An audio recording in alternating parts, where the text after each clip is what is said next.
त्यांचा आश्रमच उचलायचे. उचलून असणारे एक जे उकर म्हणजे डोंगरावरतीच, परंतु सपाट जागा ज्या ठिकाणी असणाऱ्या गवताची काडी सुद्धा नाही आणि तशा जागेवर नेऊन ठेवल्यानंतर ते ज्यावेळेस उठून असणारा बघायचे, बघितल्यानंतर ते असणाऱ्या देवादिकांना पाणीही नाही, फुलंही नाही, फळं नाही. मग नेमका असणारी देवाची पूजा अर्चना करायची कशी, अशा प्रकारची असणारी चिंता त्या ठिकाणी सर्व ऋषी वृंदांना लागू लागली. बाळभावाच्या परवडी ऋषीची यज्ञपात्रे फोडी, कुशासने अंजने फाडी, जाणवी तोडी भटकांची.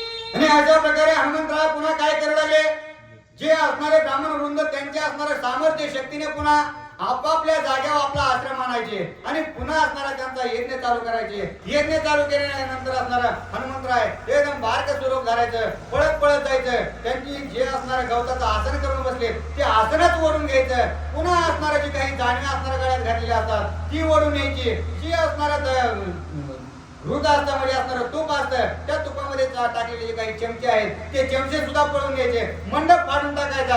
अशा प्रकारचे भयंकर स्वरूपाचे असणारे कार्य असणारा हनुमंतराय त्या ठिकाणी करू लागले. बटू ब्रह्मचारी कवळोनी पुच्छी, हनुमान स्वये उडे आकाशी, लेकरे होती का सावीसी, ऋषी पत्न्यासी तळमळ. आणि हे तर झालं.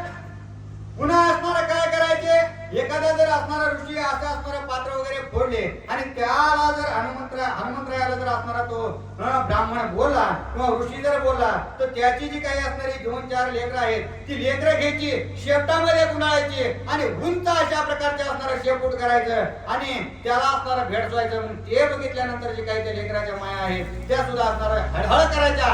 अशा प्रकारच्या असणारं सगळ्यांना त्रास देण्याचं कार्य हनुमंतराय त्या ठिकाणी करू लागले. मारवाडी गज करवडे, ऋषी आश्रमती टाकी मढे, काळिका शिष्य समुदावरडे, उपाव पुढे चालेना.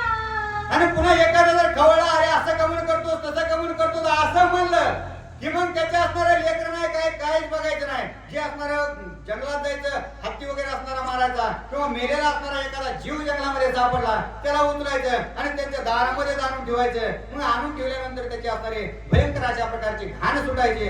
मग ते असणारे ब्राह्मण त्यांची असणाऱ्या तोंडात शक्ती, हातामध्ये शक्ती नाही.